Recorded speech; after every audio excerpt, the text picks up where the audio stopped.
இயேசு கிறிஸ்துவின் இனிய நாமத்திலே வாழ்த்துக்கள். நம்ம லூக்கா எழுதின சுவிசேஷத்தில் 1வது அதிகாரத்தை நம்ம தியானம் செஞ்சிட்ருக்கிறோம் கடந்த சில வாரங்களாக. ஏன்னா இந்த லூக்கா எழுதின சுவிசேஷத்தின் முதல் அதிகாரம் மிக மிக முக்கியமான குறிப்புகளை உள்ளடக்கி இருக்கிறது. 80 வசனம் இருக்குது. அதில் முதல் பகுதியையும் இறுதி பகுதியும் நம்ம பார்த்துட்டோம். சகரியா அவர்களுக்கும் எலிசபெத் அம்மாவுக்கும் பிறந்த குழந்தை எப்படி அறிவிக்கப்பட்டது. காப்ரியேல் தூதன் மூலமாக 400 ஆண்டுகள் மல்கியாவுக்கு அப்புறம் தீர்க்க தரிசனம் வந்த பிற்பாடு எந்த தீர்க்க தரிசனமே வரல. 400 ஆண்டுகள் அமைதலாக இருந்த அந்த காலகட்டத்தை ஒரு பிரேக் செய்கிற மாதிரி அதில் காப்ரியேல் தூதன் யார்கிட்ட பேசுகிறாரு? சகரியா கிட்ட பேசுகிறாரு. சகரியா அவருக்கு பதில் கொடுக்குறாரு. அதற்கு பிற்பாடு இறுதி பகுதியில் எலிசபெத் அம்மாவுக்கும் சகரியாவுக்கும் பிறந்த குழந்தையை பற்றி, குழந்தை பிறந்ததும் சகரியா எப்படி பாடல் பாடுகிறார். தன் குமாரனை குறித்து அல்ல, தேவகுமாரனை குறித்து பரிசுத்தவானாகிய சகரியா பாடிய பாடலை நம்ம தியானம் செய்து அநேக லெசன்ஸ், லைஃப் லெசன்ஸ் இல்லையா, அதிலிருந்து வாழ்க்கைக்குரிய பாடங்களை கற்றுக்கொண்டோம். இப்போ நம்ம இடையில் விடப்பட்ட அந்த வசனங்களை பார்க்கும்போது 26வது வசனத்திலிருந்து 55, 56 வரைக்கும் நம்ம பார்த்தோன்னா 3 பகுதியாக பிரிக்கலாம். 26ல் இருந்து 1வது அதிகாரம், லூக்கா எழுதின சுவிசேஷம் 1வது அதிகாரம் திறந்து வைத்து கொள்ளுங்க. நிறைய வசனங்களை நம்ம பார்க்கும்போது நாம் கற்றுக்கொள்ளுகிற பாடம் என்ன, நம்ம அதை தியானம் செய்கிறதோடு விட்டுடக்கூடாது. ஆண்டவரே, இதையெல்லாம் நான் இவர்களுடைய வாழ்க்கையில் பார்க்குறேனே. யாருடைய வாழ்க்கையில்? 2 பெண்மணிகளை இங்கே பார்க்குறோம். 2 பெண்மணிகள், அவங்க இடையில் வருவது ஒரு தெய்வத்தூதன். காப்ரியேல் தூதன் சகரியாவுக்கு வந்தார். அடுத்தது யார்கிட்ட வராரு? மரியம்மா கிட்ட வராரு. இப்போ அதை நம்ம 26ல் இருந்து 56 வரைக்கும் பார்க்குறோம். ஆனால் இன்னைக்கு இந்த ஒரே நாளிலே நம்ம அதை முழுவதையும் தியானம் செய்ய நமக்கு முடியாமல் இருக்கலாம். அதனால் நிச்சயமாக 26ல் இருந்து 38 வரைக்கும் மிக மிக முக்கியமான பகுதி. அடிக்கடி இது நிறைய பேருக்கு பாராமையே தெரிஞ்சிருக்கும் இல்லையா? 26ல் இருந்து 38 வரைக்கும் காப்ரியேல் தூதன் மரியம்மா வீட்டில் இருக்கும்போது, நாசரேத் ஊரில் அவங்க வீட்டில் இருக்கும்போது, அவர்களுக்கு சரித்திரத்தின் அடிப்படையில் அவர்களுக்கு என்ன வயது இருந்திருக்கணும்? ஒரு டீனேஜராக தான் இருந்திருப்பாங்க அப்படின்னு சொல்லப்படுகிறது. ஒரு 13லேருந்து 19 தான் இருந்திருக்கும். 19 இருக்காதுன்னு அநேக சரித்திர ஆசிரியர் சொல்லுகிறார்கள். அப்படின்னா நமக்கு தெரிந்தது ஒரு இளம்பெண், and she was a virgin இல்லையா? இந்த அடிப்படையில் தேவதூதன் அவர்களிடத்துல பேசுகிறார். அந்த சம்பாஷணையில் இருந்து நாம் பல காரியங்களை கற்றுக்கொள்கிறோம். 1வது பகுதியில் 26ல் இருந்து 38 வரைக்கும் திறந்து வைத்துக் கொள்ளுங்க. அதுலேயே 2 பகுதியாக வருது. ஒன்று தேவதூதன் மரியாளை குறித்து பேசுவது, அடுத்தது தேவதூதன் தேவகுமாரனை குறித்து பேசுவது. இயேசு கிறிஸ்து என்ற பெயரை சொல்லி அவரை குறித்து பேசுகிறது. இது 2ஐயும் நம்ம பார்க்க போகிறோம். 26ல் இருந்து 38 வரைக்கும். அதுக்கு அடுத்த பகுதி 39லேருந்து 45 வரைக்கும் மனசில் வைத்து கொள்ளுங்க. அடுத்த முறை தியானிக்கலாம். இந்த இடத்துல எலிசபெத் அவர்கள் பாடுகிற பாடலை பார்க்குறோம். அதுக்கு அடுத்து வர பகுதி நமக்கு எல்லாருக்கும் தெரியும், அடிக்கடி பாராமல் சொல்லி கொண்டே இருக்கிற ஒரு பகுதி. 46ல் இருந்து 55 இல்லாட்டி 56 வரைக்கும் முடிகிற அந்த பகுதி பார்க்குறோம். இப்போ இந்த முக்கியமான இந்த 3 பகுதிகளையும் இணைத்து பார்த்தோன்னா, முதலாவது காப்ரியேல் தூதன் பேசுகிறது பார்ப்போம், அடுத்தது மரியம்மா பேசுகிறது பார்ப்போம், அடுத்தது எலிசபெத்து அம்மையார் அவர்கள் போற்றுவதை பார்ப்போம். அதை தொடர்ந்து வருவது என்ன வருது? பரிசுத்த மரியம்மாளுடைய துதியின் பாடல், த மேக்னிஃபிசன்ட். கேட் என்று சொல்லுகிறோம். துதியின் பாடலாக நாம் அங்கே பார்க்கிறோம். இப்போது நம்ம பைபிளில் நீங்கள் வைத்து கொண்டீங்கன்னா 26 38 வரைக்கும் நான் என்ன காரியத்தை கற்றுக்கொள்ளுகிறேன். ஏன்னா எத்தனையோ காரியங்களை நம்ம கற்றுக்கலாம் இந்த உலகத்தில். ஆனால் இந்த பகுதியில் இருந்து கற்றுக்கொள்ளுகிற பாடம் மிக மிக மிக நமக்கு எப்படி இருக்குது, மிக வாழ்க்கைக்கு ஒரு ஃபவுண்டேஷன் ஆட்டம், அடித்தளமாக அமைகிறது. நான் என்றைக்குமே பரிசுத்த மரியம்மாளை பற்றி நான் சிறு வயதிலிருந்தே தியானிக்கும்போது இவங்கள போல இருக்கணும் இப்படின்னு பல காரியங்களை அவங்கக்கிட்ட அவங்களுடைய வாழ்க்கையில் நம்ம எல்லாருமே ஒரு வீவர் அட்ராக்டடுன்னு சொல்லலாம் இல்லையா. அவங்களுடைய வாழ்க்கையை பார்த்து ஒரு இளம்பெண் டீனேஜ் கேர்ள் இவங்கக்கிட்ட இவ்வளோ காரியம் காணப்படுகிறதேன்னு நான் அடிக்கடி யோசித்திருக்கிறேன். ஏன்னா எதை சொன்னாலும் அவங்க சிந்தித்து செயல்படுகிறவங்களாக இருப்பாங்க. அதுக்கப்புறம் ஆண்டவருடைய வார்த்தை அவங்களுக்கு வரும்போது அதை அப்படியே ஏற்றுக்கொள்ளக்கூடிய தாழ்மை உங்ககிட்ட இருந்ததுன்னு பார்த்து பல கண்ணோட்டத்தில் சொல்லிகிட்டே போகலாம், பல கண்ணோட்டத்தில் பார்த்துருக்கிறேன். ஆனால் இந்த முறை தியானம் செய்யும்போது இன்னும் ஆழமாக அவர்களை குறித்து ஒரு முக்கியமான காரியத்தை கற்றுக்கொண்டேன். அதுதான் ஸ்கிரிப்சர் பிஃபோர் சரண்டர். ஞாபகம் வச்சுக்கோங்க, அவங்க வாழ்க்கையில் அவர்களுடைய வாழ்க்கையில் அடித்தளமாக இருந்தது வேத வசனம். அவர்களால் எப்படி தன்னை ஒப்புவிக்க முடிஞ்சது? ஆண்டவரே உமக்கு அடிமைன்னு சொல்லி உம்முடைய வார்த்தையின்படியே எனக்கு நடக்க கடவுது. தேவதூதன் யாரு? காப்ரியேல் தூதன் யாரு? அவர் சகரியா கிட்ட வரும்போது அவர்கிட்ட சொல்லுவார், நான் காப்ரியேல், தேவனுடைய வாசஸ்தலத்திலிருந்து, தேவனிடத்தில் இருக்கிறவன் தேவனிடத்திலிருந்து செய்தியை கொண்டு. அப்போ தேவனிடத்திலிருந்து செய்தியை கொண்டு வருகிற காப்ரியேல், அவர் சொல்கிற வார்த்தை யாருடைய வார்த்தை? தேவனது வார்த்தை. தேவனது வார்த்தைன்னும் போது ஸ்கிரிப்சர். பரிசுத்த மரியம்மாவுக்கு மனசில் இதை வைத்து கொண்டு தொடர்ந்து நம்ம அந்த பகுதியை தியானம் செய்யலாம். அவங்களுக்கு முதலாவது அவங்க வாழ்க்கையில் வைத்திருந்தது ஸ்கிரிப்சர். கொஞ்சம் யோசித்து பாருங்கம்மா, ஆண்டவருடைய வசனத்தினால் நிறைக்கப்பட்டவர்களாய் காணப்பட்டார்கள். எனக்கு விளங்கல நீங்கள் எத்தனை பேர் இந்த கண்ணோட்டத்தில் பரிசுத்த மரியம்மாளை பார்த்திருப்போன்னு. தேவ வசனத்தால் நிறைக்கப்பட்டவர்களாய் காணப்பட்டார்கள். இன்னைக்கு பார்க்குற பகுதியிலையும் பார்ப்போம், அதை தொடர்ந்து அடுத்து வருது பாருங்க, அந்த பகுதியிலையும் பார்ப்போம். அப்பனா இவங்களால எப்படி சரண்டர் பண்ண முடிஞ்சது? காரணம் ஸ்கிரிப்சர். உனக்கு வேத வசனங்கள் எவ்வளவு தூரம் நம்ம இருதயத்துக்குள்ளே போதோ, எவ்வளவு தூரம் இருதயத்தில் அதை அறிந்திருக்கிறோமோ அவ்வளவு தூரத்துக்கு தேவன் நமக்கு ஒரு வாக்குத்தத்தத்தை கொடுத்து ஒரு பெரிய காரியத்தை செய்வதற்கு சொல்லும்போது எதை பற்றியும் நம்ம யோசிக்க மாட்டோம். சூழ்நிலைகளை பற்றி யோசிக்க மாட்டோம். என்னால் முடியுமான்னு நம்மளை பற்றி யோசிக்க மாட்டோம். நம்மை சுற்றி இருக்கிறத யோசிக்க மாட்டோம். பரிசுத்த மரியம்மாளை போல தேவனே உம்முடைய வார்த்தையின்படி எனக்கு ஆக கிடவது என்று முழுவதுமாக ஒப்பு கொடுப்போம். அப்போ இவர்களுடைய சீக்ரெட் என்னன்னா, இவர்கள் வாழ்க்கையில் இருந்தது வேத வசனங்களை நன்றாக அறிந்திருந்தார்கள். உங்களுக்கு தெரியும், இவங்க ஒரு டீனேஜர்னு சொன்ன, இவர்கள் வாழ்ந்த இடம் நாசரேத்து, கலிலேயாவில் இருக்கிற நாசரேத்து. இந்த நாசரேத்து ஊரை பற்றி நம்ம பார்க்கணுன்னா, இது ஒரு பெரிய முக்கியமான இடம்னு சொல்ல முடியாது. மிக மிக சாதாரணமான இடம். அதனால தான் நீங்கள் யோவான் சுவிசேஷத்தில் முதல் அதிகாரம் கடைசி பகுதியில் உங்களுக்கு நினைவு இருக்கும்னு நினைக்கிறேன். வாஸ்து பாருங்கள். பிலிப்பு போய் நத்தானுவேலை கூப்பிட்டு வருவார். நாங்கள் மேசியாவை பார்த்தோம், அதனால் நீ பாருன்னு கூப்பிடும்போது நத்தானியல் என்ன சொல்லுவார்? நாசரேத்திலிருந்து ஏதாவது நன்மை வருமோ? நீங்கள் நசரேனாகிய இயேசுன்னு சொல்கிறீங்களே, அவர் நாசரேத்து ஊரை சேர்ந்தவர்னு சொல்கிறீங்களே, அதிலிருந்து ஏதாவது நன்மை வருமா?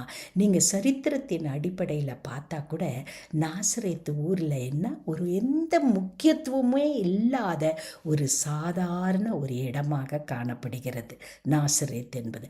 அப்போ அந்த இடத்துல ஒரு பெரிய சினகாகோ இல்லை தேவனை குறித்து ரபீஸ் இருக்கிறாங்க, அவங்க தங்கி படிக்கிறதோ இருந்திருக்காது. அடுத்தது அப்படி இருந்திருந்து தூர இடத்துக்கு போனால் கூட அந்த காலத்தின் கலாச்சாரத்தின்படி ஆண்கள் தான் போய் என்ன செய்வாங்க, படிச்சுட்டு வருவாங்க. அப்போ மரியம்மாளுக்கு இவ்வளவு வேத வசனங்கள் அவர்கள் மனதில் எப்படி காணப்பட்டதான், அவர்கள் படித்தது நினைவு மட்டுமல்ல, மனப்பாடமாக. அப்படின்னா முதல்ல 5 புத்தகங்கள். இப்போ நான் உங்களுக்கு தொடர்ந்து வரும்போது அவங்க எத்தனை வார்த்தைகளை அவங்க மனசில் ஆழ்ந்து இருந்தது என்பதை இன்றைக்கு பகுதியிலையும் பார்ப்போம், தொடர்ந்து வருகிற பகுதியிலையும் பார்ப்போம். அப்போது இவங்களுக்கு எப்படி இந்த வசனம் தெரிந்தது? நாசரேத் ஒரு பெரிய ஊர் இல்லை, ஒரு சாதாரண இடம். யூதர்கள் அதை பார்க்கும்போது கூட மிக சாதாரணமாக தாழ்வாக தானே யோசித்தாங்க. அந்த இடத்துல இருந்தவர்களுடைய இவர்களுடைய குடும்பம் நல்ல வசனத்தின் ஆழமாக பதிந்த குடும்பமாக இருந்திருக்க வேண்டும். இவர்கள் அந்த வாலிப வயதிலேயே, சிறு வயதிலேயே, டீனேஜ்லேயே முக்கியத்துவம் கொடுத்து வேத வசனங்களை தன்னுடைய சொந்த வாழ்க்கையாக மாற்றி இருக்கிறார்கள். அதனால தான் இவர் பேசுகிறார் பாருங்க, அவரோட கான்வர்சேஷன், காப்ரியேல் தூதன் பேசுகிற அவருடைய உரையாடலோடு ஈக்குவலாக, சமமாக, சமமாக அவரோடு பேச முடிஞ்சது. அவர் எந்த வார்த்தைகளை எல்லாம் தேவனிடத்திலிருந்து கொண்டு வந்தேன்னு சொல்கிறாரோ அதற்கு இணையாக இவர்கள் அந்த வார்த்தைகளை பேச முடிஞ்சது. அதனால்தான் இதற்கு நம்ம என்ன சொல்கிறோம், ஸ்கிரிப்சர் பிஃபோர் சரண்டர். நம்ம வாழ்க்கையில் கூடமா நம்மளால் முழுவதுமாக ஒப்பு கொடுக்க முடியலையேன்னு பலவிதமான காரியங்கள் நம்ம வாழ்க்கையில் இருக்குன்னா, நாம் முக்கியத்துவம் கொடுக்க வேண்டியது ஆண்டவருடைய வசனத்திற்கு. இவர்கள் ஆண்டவருடைய வசனத்துக்கு முக்கியத்துவம் கொடுத்ததுனால தான் என்ன ஆகுதுன்னா, ஒரு சாதாரண காரியத்தை ஆண்டவர் கரத்தில் எடுத்து அசாதாரணமாக மாற்றிவிட்டார். அவங்களே அவங்க பாடலில் சொல்லுவாங்க இல்லையா, என்னை எல்லாரும் என்ன சொல்லுவாங்க, கிருபை பெற்றவளே, ஆசீர்வதிக்கப்பட்டவளேன்னு. எப்போது ஜெனரேஷன் ஆஃப்டர் ஜெனரேஷன் என்ன செய்யும், என்னை போற்றும். அதற்கு காரணம் என்னன்னா, இவர்களுடைய வாழ்க்கையில் ஆண்டவருடைய வசனம் ஆழமாக பதிந்திருந்தது. சரி, இப்போ நம்ம 26 இருந்து சில பகுதிகளாக பிரித்து அவர்களுக்கும் காபிரியேல் தூதனுக்கும் இருந்த உரையாடலில் பார்க்க போகிறோம். அதில் இருந்து நாம் கற்றுக்கொள்ளுகிற பாடம் என்ன பார்க்குறோம்? 26, 27 வசனங்களை திறந்து வைத்து கொள்ளுங்க. God interrupts the ordinary. எனக்கு இது ரொம்ப பிடிச்சதுமா. ஆண்டவர் இந்த உலகத்தில் வரும்போது பெரிய பெரிய செல்வந்தர்களையோ, இல்லை ரொம்ப படைத்த ரபூனிகளையோ, இல்லை ஒரு பெரிய ஆசாரிய கூட்டம், இந்த மாதிரி பெரிய ஆட்களை ஆண்டவர் தெரிந்தெடுப்பதில்லை. நீங்கள் பாருங்களேன், இந்த இடத்துல அவர் எந்த ஊரில் இருக்கிறாரு? நாசரேத்து. இந்த நாசரேத்து நான் ஏற்கனவே உங்களுக்கு கொடுத்த அந்த யோவான் 1வது அதிகாரத்தில், நாசரேத்திலிருந்து எந்த நன்மையும் வராது. நீங்கள் நல்லா படிச்சிங்கன்னா வேதாகமத்தில் பழைய ஏற்பாடு எங்கேயுமே நாசரேத்துன்ற பேரையே நம்ம பார்க்க மாட்டோம். இப்போ புதிய ஏற்பாட்டில் வரும்போது நாசரேத்துன்ற பெயர் இந்த இடத்துல தான் முதலாவது வருது. ஆனால் நாசரேத்து ஒரு சாதாரண ஸ்தலம். ஒரு மக்களால் போற்றப்படுகிற எருசலேமை போலவோ, இல்லை யூதேயாவை போலவோ, எருசலேமை சுற்றி இருக்கிற இடங்களை போலவோ நாசரேத்து கிடையாது. சரி, நாசரேத்து தான் அப்படிப்பட்டது என்றால், மேரி மரியாளும் ஒரு சாதாரண பெண்ணாகத்தான் அவர்கள் காணப்படுகிறார்கள். இந்த ரெண்டையும் நம்ம பார்க்கும்போது, உலக பிரகாரமாக பார்க்கும்போது மரியாள் ஒரு சாதாரண பெண்ணாக தான் காணப்படுகிறாங்க. ஆனால் ஆவிக்குரிய கண்ணோட்டத்தில் பார்க்கும்போது வேதாகமம் முழுவதையும் தமிழில் சொல்லணுன்னா கரைச்சி குடித்து தன்னுடைய இருதயத்தில் அதை பொக்கிஷமாக வைத்திருந்தவங்க. எப்படி இவங்களால் இவ்வளவு பகுதிகளை இவங்களால் மேற்கோள் காட்ட முடிகிறது என்று யோசிக்கும்போது அறிஞர்கள் சொல்லுவது என்னன்னா, வேத அறிஞர்கள் சொல்லுவது, அவர்களை நம்ம பார்க்கும்போது அதிகமாக பேசினவங்களா நம்ம பார்க்கல. அவர்கள் எதை சொன்னாலும் உடனே தான் இருதயத்தில் வச்சிடுவாங்க. இருதயத்தில் வைத்து சிந்திக்கிற பழக்கம் இருந்ததினால் வேத வசனங்களை படிக்கிறவங்க வேத வசனங்களை தன் இருதயத்தில் வைத்து எப்பொழுதும் சிந்தித்தாங்க. அதனால தான்மா நம்ம பார்க்கும்போது இந்த 26, 27 தேவதூதன் சாதாரண நாசரேத்துக்கு சாதாரணமான மரியம்மா கிட்ட வராரு. ஆனால் இந்த 2 பேரையும் நீங்கள் பார்த்தீங்கன்னா நாசரேத்துன்ற அந்த ஊர் முதலாவது இங்கே தான் வருது, பழைய ஏற்பாட்டில் இல்லை. ஆனால் இந்த நாசரேத்து எது வரைக்கும் போதுன்னா இயேசு கிறிஸ்து சிலுவையில் அறையப்படும் போது அவர் சிலுவையில் எழுதி வைத்தது நசரேனாகிய இயேசுன்னு எழுதுனாங்க. நாசரேத் அங்கேயே வந்துருச்சு. அதோடு கூட இயேசு கிறிஸ்துவை எப்பொழுதெல்லாம் மக்கள் பேசுகிறாங்களோ இயேசுன்ற பெயர் ஜாஷுவா, நம்ம அந்த பெயர் ரொம்ப சாதாரண பெயர். அதனால அவர் சொல்லும்போது இயேசு என்பவர் யார் என்பதை குறிப்பதற்கு நசரேனாகிய இயேசு, நசரேன்னா நாசரேத்து ஊரை சேர்ந்த இயேசுன்னு தான் அவரை குறிப்பிட்டாங்க. நாசரேத்து ஊர் எவ்வளவு புகழ் பெற்றது பாருங்க. கடைசியில் சிலுவை மரத்தின் மேலேயே எழுதி பொறிக்கப்பட்டது. ஒரு லாங்குவேஜில் இல்லை, 3 லாங்குவேஜில் நமக்கு தெரியும் இல்லையா? அப்போ பாருங்க, சாதாரண ஒரு காரியம் தேவன் எடுக்கும்போது தேவன் குறித்து கொள்ளுகிறார் என்றால் அது அசாதாரணமாக மாறும். அதுபோல தான் பரிசுத்த வாட்டியாகிய மரியம்மாள், அவர்களுடைய பெயர் இன்னைக்கும் எப்படி இருக்குதுன்னு நமக்கு தெரியும் இல்லையா? இயேசு கிறிஸ்துவுக்கு அடுத்தது நம்ம எடுத்து அவர்களை மகிமைப்படுத்தி பேசுவது மரியம்மாள். இதிலிருந்து நாம் கற்றுக்கொள்வது என்ன தெரியுமா? ஆண்டவர் நம்ம கரத்தில் எடுத்தா நம்ம யாருன்றது இல்லை. நாம் அசாதாரணமான காரியங்களை செய்ய சாதாரணமான நம்மை ஆண்டவர் தெரிந்து கொள்ளுகிறார். அடுத்தது நீங்கள் இந்த இடத்துல காப்ரியேல் தூதன் அவர்களிடத்துல பேசுவார்.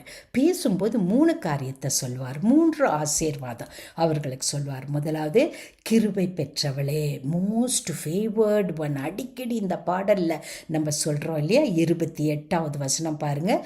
3 காரியங்கள். 1, கிருபை பெற்றவர். 2வது, கர்த்தர் அவரோடு இருக்கிறார். 3வது, ஆசீர்வதிக்கப்பட்டவர்.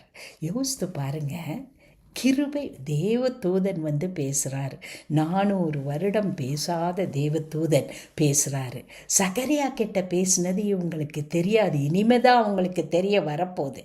ஆனால் தேவதூதன் பேசும்போது தேவதூதன் சொல்லுகிற இந்த வாழ்த்துதல், ஒருவேளை நம்ம கிட்ட ஒரு தேவதூதன் நம்மளை பார்த்து கர்த்தர் உன் கூட இருக்கிறாருன்னு சொல்லிட்டா நம்ம உலகத்தில் உட்கார மாட்டோம் இல்லையா? வீட்டில் இருக்கிற இவங்க எங்கேயும் குதிச்சிருக்கலாம் இல்லையா? வானாதிவன். ஆனால் இவங்க என்ன செய்கிறாங்க? 29வது வசனம் பாருங்களேன். இந்த வார்த்தையினால் அவரை பார்க்குறாரு. தேவதூதனை பார்த்து கலங்கலம்மா, அவர் சொன்ன இந்த வார்த்தையினால் கலங்கி இந்த வாழ்த்துதல் எப்படிப்பட்டதோ என்று சிந்தித்து கொண்டு இருந்தார்கள். எவ்வளோ அழகாக இருக்குது பார்த்தீங்களா?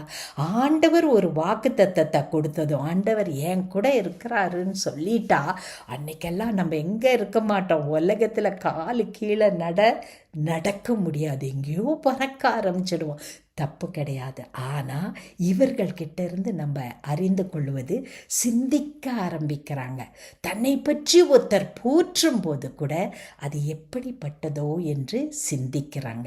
அதனால தான் இவர்களுக்கு ஆண்டவருடைய வசனம் இவர்களுடைய இருதயத்தில் இருந்து இவர்கள் தேவதூதனோடு மனுஷிக ரீதியிலும் ஆவிக்குரிய ரீதியிலும் சமமாக பேச முடிந்தது. அதனால இவங்க நம்மளை யோசித்து பார்க்கணும். இந்த இடத்துல அவர்கள்கிட்ட இருக்கிற தாழ்மையை நம்ம பார்க்குறோம். எவ்வளவு தாழ்மை அவர்களுக்கு இருந்திருந்தா அவங்க என்ன செய்வாங்க? தேவதூதன் தன்னை பார்த்து ஆசீர்வதிக்கப்பட்டவர், தேவன் உன்னோட இருக்கிறா, கிருபை பெற்றவர்னு சொல்லும்போது கூட இவங்க சிந்திக்க ஆரம்பிக்கிறாங்க. என்று எப்படி செஞ்சிருப்பாங்கன்னா, பழைய ஏற்பாட்டில் படித்த பகுதியெல்லாம் அவங்களுக்கு ஞாபகம் வரும். ஏன்னா ஆண்டவர் இப்படி பேசுகிறாரு, இது எப்படிப்பட்டது என்று தாழ்மையோடு சிந்திக்க ஆரம்பிக்கிறாங்க. அதனால் ஆண்டவருடைய வசனத்தை நம்ம படித்தா மட்டும் போதாது, அந்த வசனத்தையும் சிந்திக்க பழக வேண்டும். அந்த வசனத்தின் அடிப்படையில் நம்ம கூட தேவன் பேசினாலும், தேவ வார்த்தை பேசும்போதும் தாழ்மையோடு அந்த வசனங்களை ஏற்றுக்கொள்ள பழக வேண்டும். 26, 27 முடித்தோம் இல்லையா? இந்த 28 நம்ம பார்க்கும்போது மோஸ்ட் ஃபேவர்டு ஒன்னு 28க்கு முன்னாலேயே வந்துடுது. அவர் வாழ்த்தும்போது சொல்கிறார் இல்லையா, மோஸ்ட் ஃபேவர்டு, கிருபை பெற்றவள். ஏனால் இது நம்ம யோசிக்கலாம், ஆண்டவரே மரியம்மாவுக்கு மட்டும்தான் இந்த கிருபை இருந்ததான்னு நம்ம யோசித்தோன்னா, எபேசியர் 1 அதிகாரம் 6 வசனத்தில், நீ விசுவாசியாய் இருந்தால் you are most favoured for God. எவ்வளோ அழகாக இருக்குது இல்லை? மரியம்மாள் இயேசு கிறிஸ்துவை தன்னுடைய சரீரத்தில் சுமந்தாங்க.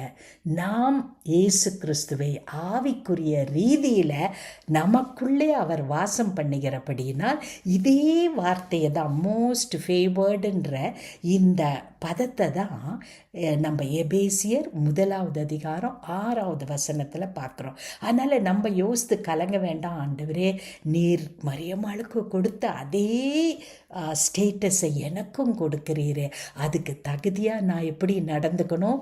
உம்முடைய வேத வசனங்களின் அடிப்படையில் உம்மோடு பேசுவதற்கு நான் பழகி கொள்ள வேண்டும். அடுத்தது பாருங்கள், 28 இருந்து 30 வரைக்கும் பார்க்கும்போது அடுத்த பகுதி நம்ம பார்க்குறோம். மேரி என்ன செய்கிறாங்க? She was troubled. இந்த இடத்துல அவர்களுடைய தாழ்மையை பார்க்குறோம். உடனே தேவதூதன் அவர்கள் இடத்துல இருந்த, அவங்க பேசலை, இந்த வாழ்த்துதலை கேட்டதும் அவங்க பதறி போய் பேசலை. நம்ம பேசுகிறதுக்கு எப்படி இருக்கணும்? பொறுமையாக இருக்கணும். கேட்குறதுக்கு தீவிரமாக இருக்கணும். இவங்க கிட்ட பார்க்குறோம் இல்லையா, அந்த தீவிரத்தை பார்க்குறோம். கேட்டதை குறித்து யோசிக்கும் போதே தேவதூதன் அவர்களுக்கு அடுத்தது சொல்கிறது என்ன? To not be afraid. அப்போனா நீ பயப்படாதே. அப்போ என்ன ஆகுதுன்னா, நம்ம பயப்படும் போதெல்லாம் பரலோகத்திலிருந்து தொனிக்கிற முதலாவது சத்தம் பயப்படாது. எத்தனை முறை பார்க்குறோம் இல்லையா, நம்ம இந்த முதல் அதிகாரத்திலேயே பயப்படாதேன்ற வார்த்தையை திரும்ப திரும்ப பார்க்குறோம்.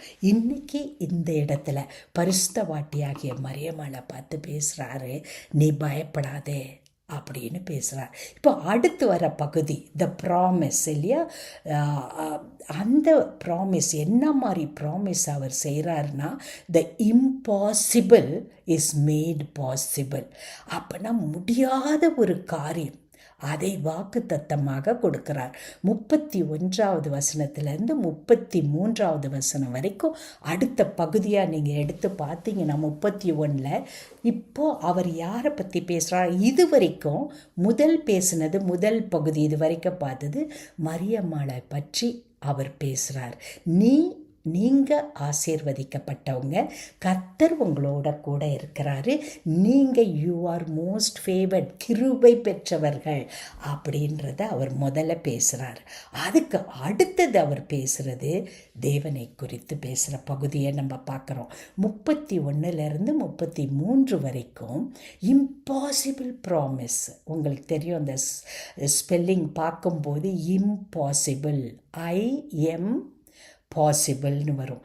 நீங்கள் அந்த வார்த்தையை அடிக்கடி கேள்விப்பட்டிருக்கிறீங்க. தேவனுடைய பார்வையில் அந்த IMன்றதில் ஐஎம்ன்னு போட்டுக்கிட்டிங்கன்னா, ஆண்டவர் இடையில் நம்ம வாழ்க்கையில் வந்தாலும் இம்பாசிபிள் பிகம்ஸ் பாசிபிள். ஆண்டவர் வாக்குத்தத்தம் கொடுத்தால் இம்பாசிபிள் எது? You will conceive. Humanly impossible but divinely possible. ஆண்டவர் இடத்துல இவங்க பேசுகிறாங்க. இப்போ காட்ஸ் ப்ராமிசஸ், நமக்கு வருகிற ஆண்டவருடைய வாக்குத்தத்தங்கள் எல்லாமே நம்முடைய சூழ்நிலையை காட்டிலும் பெரியதாக இருக்கிறது. அதனால தான் சக்கரியா கிட்ட இதை பேசும்போது அவருக்கு எப்படி இருக்குது? ஒரு அவிசுவாசம் இருந்ததுனால அவர் என்ன செய்கிறாரு? வாய் அடைக்கப்பட்டதாய் ஆகிறது. ஆனால் இந்த இடத்துல பரிசுத்தவாட்டியாகிய மரியம்மாவும் ஒரு கேள்வி கேட்குறாங்க. நம்ம யோசித்து பார்க்கலாம், அவர் கேட்ட கேள்விக்கும் இவங்க கேட்ட கேள்விக்கும் வித்தியாசம் என்ன? அவர் ஒரு ஆசாரியர், அவருக்கு எல்லா வேத வசனங்கள் எல்லாம் தெரிந்திருக்கும். அப்படி இருந்தும் அவருக்கு என்ன வந்துருச்சு? அவர் நின்ன இடம் என்ன இடம்? பரிசுத்தமான மகா மகா பரிசுத்த ஸ்தலத்தில் இருந்தார். இதெல்லாம் பேக்ரவுண்டு.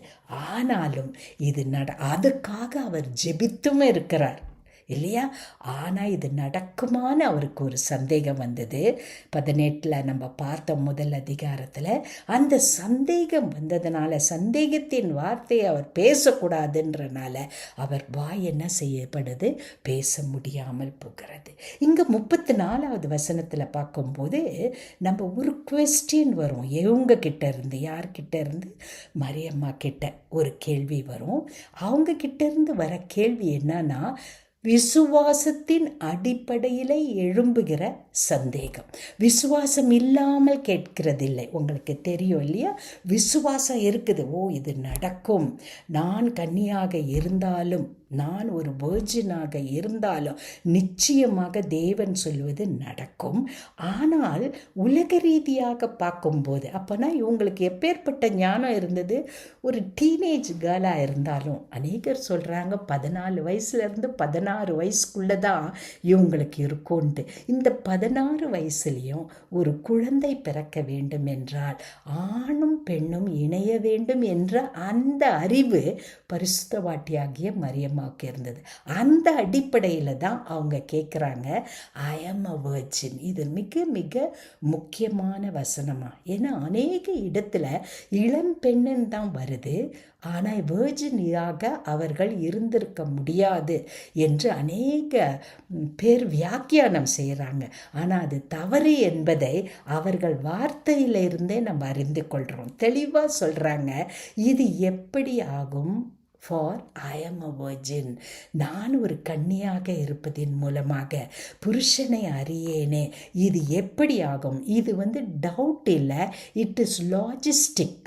உங்களுக்கு விளங்கும். அதனால தான் தேவதூதன் என்ன சொல்கிறாரு? அதற்கு பதில் கொடுக்கும்போது அவர் தேவனுடைய வல்லமையை குறித்து இவர்களுக்கு விவரிக்கிறார். ஸோ இவங்க என்ன சொல்கிறாங்க? It is okay to ask God why. நல்லா இருக்கு இல்லையாம்மா? ஆண்டவர்கிட்ட சில வேளையில் ஐயோ நான் இது விசுவாசம் இருக்குது, ஆனால் இது எப்படி நடக்கும்னு விளங்கலையே அப்படின்னு நீங்கள் யோசித்தீங்கன்னா ஆண்டவர்கிட்ட நீங்கள் கேட்கலாம். கேட்கும்போது நீங்கள் எப்படிப்பட்டவர்களாக இருக்கணும்? தேவனுடைய வசனத்தை அறிந்தவர்களாக இருக்கணும். அப்படிப்பட்டவர்களாய் நீங்கள் தேவனுடைய வசனத்தை அறிந்தவர்களாக இருக்கும்போது தான் என்ன செய்ய முடியும்? ஆண்டவர் சொல்லுகிற வாக்குத்தத்தத்தை நீங்கள் ஏற்றுக்கொள்ள முடியும். அதனால் யோசித்து பாருங்க, ஐயோ நான் கலங்கிட்டேன் சுவாமி, உன்கிட்ட ஏன் கேட்டுட்டேனே, இது தப்பா? அப்படின்னா லாஜிஸ்டிக்கா, விசுவாசத்தின் அடிப்படையில் கர்த்தாவே நீர் சொல்லுகிற வாக்குத்தத்தத்தை நான் நம்புகிறேன், ஆனால் இது எப்படி நடக்கும் சுவாமி? சூழ்நிலையின் படி பார்த்தா இது நடக்கிற மாதிரி தெரியலையேனும் போது தான் நம்ம அடுத்தது என்ன கிடைக்குது? ஆன்சர் 35வது வசனத்தில் எப்படி நடக்கும்ன்றது சொல்கிறார். இப்போ நல்லா கவனிங்க. இந்த இடத்துல தான் மரியம்மாளுக்கு எவ்வளவு வேதம் தெரிந்திருந்தது, வேத வசனங்கள் அவர்களுக்கு தெரிந்திருந்தபடியினால தான் அவங்க அப்படியே தன்னை ஒப்பு கொடுக்குறாங்க. எப்படின்னா அவர் சொல்கிறாரு, it will Holy Spirit, you will receive the power of the Holy Spirit and Holy Spirit will overshadow you. ஓவர் ஷேடோனா உன்மேல் நிழலிடும்னு தமிழில் வரும். மிக முக்கியமான வசனமாக இவர்களுக்கு ஆதி ஆகமத்தில் இருந்து மலாக்கி வரைக்கும் எல்லா வசனங்களும் தெரிந்திருந்தனால ஓவர் ஷேடோன்னு தேவதூதன் பேசும்போது இவர்களால் அதன் அர்த்தத்தை கிரகிக்க முடியுது. இன்னைக்கு நம்ம கையில் வேத புத்தகம் இருக்குது, எத்தனையோ வகையில் நம்ம அந்த வேத புத்தகத்தை அறிந்து கொள்ளலாம். ஆனால் இன்றைக்கி கூட அநேகருக்கு ஓவர் ஷேடோனா அர்த்தம் என்னன்னு தெரியலம்மா. இது ஒரு கிரேக்க பதம். இந்த கிரேக்க பதம் நான் ஆங்கிலத்தில் ஸ்பெல்லிங் சொல்லணுன்னா எழுதி வச்சுட்டு வாசித்து பாருங்கள். EPISKIAZO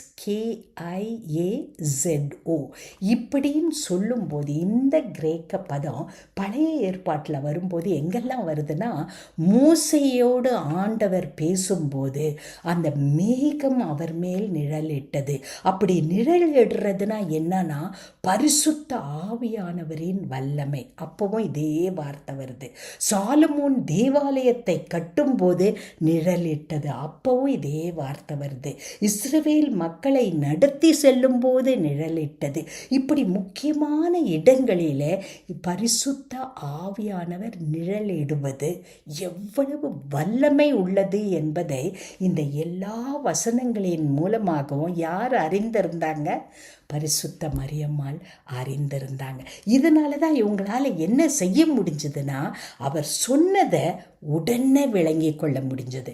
இப்படி உன்மேல் நிழலிடும்னு சொல்லதும் இன்னைக்கு உங்களாலேயும் என்னாலேயும் ஓவர் ஷேடோ என்ற வார்த்தையை விளங்கி கொள்ள முடியல. காரணம் என்ன? பழைய ஏற்பாட்டின் பல பகுதிகள் நமக்கு சரியாக விளங்குறதில்ல. ஆனால் பரிசுத்த மரியம்மா வாழ்ந்த சாதாரண நாசரேத் ஊரில் ஒரு சினகாக் இல்லை, ரபூனிஸ் இல்லை இவங்களுக்கு விளக்கி சொல்ல. ஆனால் குடும்பத்தில் இருந்து வேதாகமத்தை மீண்டும் மீண்டும் படித்து அதை உள்ள மனதிற்குள்ள வைத்தனால தான் scripture helped her to surrender. அதோடு கூட தேவதூதன் அடுத்தது சொல்கிறாரு 36வது வசனத்தில் ஒரு கன்ஃபர்மேஷன் கொடுக்குறாரு. ஏன்னா இவர்கள் நம்புவதற்கு ஏதுவே இல்லை. அதனால் இவர்களுக்கு ஒரு கன்ஃபர்மேஷனாக மிகவும் வயதான மலடி என்று சொல்லப்பட்ட எலிசபெத் அம்மாவுக்கு இது 6ஆம் மாதம். பாருங்கள், அந்த காட்ஸ் டைமிங் இஸ் பர்ஃபெக்ட் இல்லையா? 6ஆம் மாதம்ன்றார். அதனால தான் மரியம்மா உடனே என்ன சொல்லிடுறாங்க, தனக்கு எவிடன்ஸும் கிடைச்சிருச்சு. இப்போ மனசில் அப்போ என்ன யோசித்திருப்பாங்க? நான் உமக்கு அடிமை, behold I am servant and let your, நீர் என்ன சொல்லுகிறாரோ உம்முடைய வார்த்தையின்படி ஆக கடவுது. குறித்து வச்சுக்கோங்க. ஏசாயா 7:14 அவன் மரியம்மாவுக்கு பாராமல் தெரிஞ்சிருக்கும். ஒரு கன்னிகையின் இடத்தில் தேவ குமாரன் பிறப்பார் என்பதை வாசித்திருப்பாங்க.